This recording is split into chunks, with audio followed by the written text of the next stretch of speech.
Салам достор, мен Зузу Качиева, силердин уникалдуу жана жеке коучуңар, лайф коуч. Бүгүн кызыктуу теманы талкуулайбыз. Анда эсиңизге салып коеюн, лайк басып коюңуз, комментарий жазып коюңуз. Комментарий аркылуу мен сиздер менен пикир алмашып турамын. Жана ошондой эле кайсыл темада видеонун чыгышын кааласаңыз, аны да жазып койсоңуз, мен ошол темада маалымат тауып, видео жасаганга аракет кылам сиздер үчүн. Бардык нерсе сиздер үчүн. Бир аз 2 жума ооруп калдым. Ошондуктан үнүмө таң калбаңыздар. Бир аз каргылданып турат. Бирок сиздерге убада кылгам, дагы көптөгөн видеолор чыгарам Кыргызстанда жүргөнчө деп. Ошондуктан азыр Токмок шаарынын Токойуна келип, ушул жерден тартып жатам. Карагылачы, кандай сонун кереметтүү жер Токоюбуз. Анда биздин бүгүнкү темабыз бул аффирмация. Аффирмация деген эмне? Аффирмация деген сөз бул латин сөзү, бирок англис тилинен которулганда тастыктоо же ырастоо деп которулат.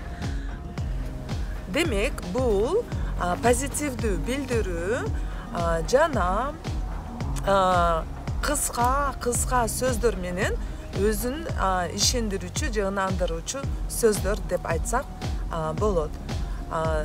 Негизи биз кичке чагыбыздан баштап чоңдор биздин кемчиликтерибизди көтөрө албай тилдешчү. Тил деген бул канчалык бизге таасир эткен. Ошондуктан биз чоңоюп кетсек дагы, азыр эч ким бизди тилдебесе дагы, биздин ичибизде ушул ойлорубуз абдан көп болуп жүрөт. Эң кызыктуу маалымат, адам баласы бир күндө 60 000 ой келет экен. Элестеткиле, сөз бул чоң күчкө ээ. Сөз бул ойдун материализация болгонун кебетеси экен. Ошондуктан биз абдан маани беришибиз керек сүйлөп аткан сөзүбүзгө. Сөзүбүз же бизди көтөрөт, бекемдейт, же ийгиликке жеткирет, же сөздөрүбүз бизди басынтат, төмөнгө түшүрөт, бизди бактысыз кылат. Ошондуктан достор, биз өзүбүздү кунт коюп угушубуз керек. Биздин мээбизде эмне деген ойлор келип атат жана кетип атат. Болду, биз чоңойдук. Биздин же чоңдор жана андай тилдүү сөздөрдү колдонбойт. Бирок биз тилекке каршы өзүбүз көп тилдейбиз, басынтабыз жана нааразы болот экенбиз. Ал эми биз бүгүндөн баштап өзүбүз аракет кылсак, өзүбүздүн үстүбүздөн иштесек, өзүбүздүн ойлорубузду талдасак, сорттосок жана туура жакшы позитивдүү ойлорду гана ойлоп ошолорду сөзгө айландырсак, биз жакын арада гана өзүбүздүн самооценкабыз да өсөт жана ийгилигибиз да өсөт. Андыктан достор, аффирмацияны кантип жасаш керек, кандай түзүлүш керек деген суроолоруңуз бар болсо, мен кымтарып коем бул жака. Буга чейин аффирмация деген эмне деген видео чыгарган. Негизи аффирмация учур чакта болуш керек, же өткөн чакта болуш керек. Жана ошондой эле кыска болуш керек. Анан бардыгы позитивдүү сүйлөмдөн түзүлүш керек.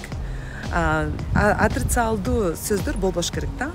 Бо, мисалы кыла албайм или жасай албайм, жок деген сөздөр болбош керек. Ошондуктан мисалы мен ийгиликтүү боло алам. Көрдүңөрбү? Бул кыска сүйлөм жана ошондой эле конкреттүү сүйлөм. Жана бардыгы позитивдүү. Менин деним сак. Менин ден соолугум жакшы деген. Мен мыкты адисмин. Эгер сиз өзүңүздүн ишиңизде мыкты болгону кааласаңыз, азыртадан мээңизде ошого көндүрсөз болот. Мен мыкты адисмин. Мен ийгиликти жаратамын. Же болбосо жаратканмын.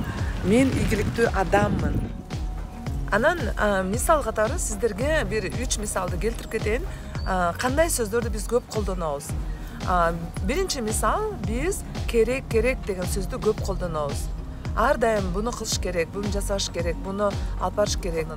Керек эмес, каалайм деген сөзгө алмаштырсаңыз, сиздин ой жүгүртүүңүз, жашооңуз, тегерчекеңиз бүт баары өзгөрөт. Мисалы, иштешим керек эмес, иштегенди каалаймын. Жасашым керек эмес, жасаганды каалаймын деп. Экинчи сөз бул бирок деген сөз. Бирөөнү биз мактап келип, анан бирок могу жериң момундай да тигиндей да деп коебуз да. Андан мактаганыбыздын максатына жеткен жок. Биз адамды мактабай эле, биздин максатыбыз адамдын кемчилигин айтуу болчу. Ошондуктан биз эгер мактап жатсак, бирок сирогу жок эле макташыбыз керек. Үчүнчүсү унутпа деген сөз. Өзгөчө ата-энелер балдарына унутпа же жубайлар бири-бирине унутпа деп колдонот. Унутпа деген сайын биздин мээзге бул отрицалдуу сөз катары кабыл алынат. Унутуш керек дегенди кабыл алат биздин мээз. Ошондуктан унутпа деген сөздүн ордуна эсиңде тут, эсиңе сал, эстеп жүр деп сөздөрдү колдонсок, бул чындап бизге жардам берет экен. Баса достор, дагы бир нерсе бар. Көпчүлүк учурда биз тамашалап койдум деп басынып коебуз башка бирөөнү.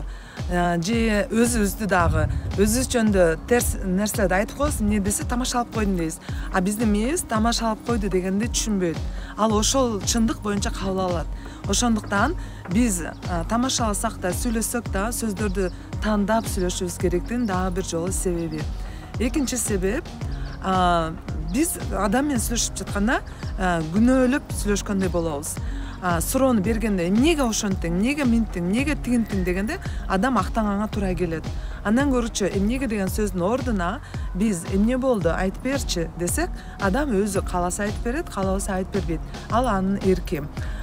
Биз өзүбүздү күнөөлүү сезгендиктен башка бирөөлөрдү дагы күнөөлүү сезимге түртөбүз. Ошондуктан биринчи кезекте өзүбүздү күнөөлүү сезбегенге үйрөнсөк, биз башкаларды дагы күнөөлөй бербейбиз. Андан көрүүчү таза, тунук, жакшы пикир алмашууга үйрөнүүгө умтулалы. Макулбу? Дагы бир ушундай ой, сүйлөө манераңызды бир аз эле өзгөрткөндө, сиз жашоо мүнөзүңүздү өзгөртө аласыз. Макулбу? Мына бүгүн ушундай маалымат сиздер үчүн. Жана сиздерге бир белек катары сонун бир кинону айтайын дегем. Ал кино орус тилинде «Всегда говори да» деген кино. Ошол кинону көрүп чыксаңыздар, канчалык биздин сөздөрүбүз жашообузга таасир эткенин көрсөтөт. Көп учурда адам жок дей берсе, көп учурда ал ошол жокчулукка алып барат дегенди билдирет экен.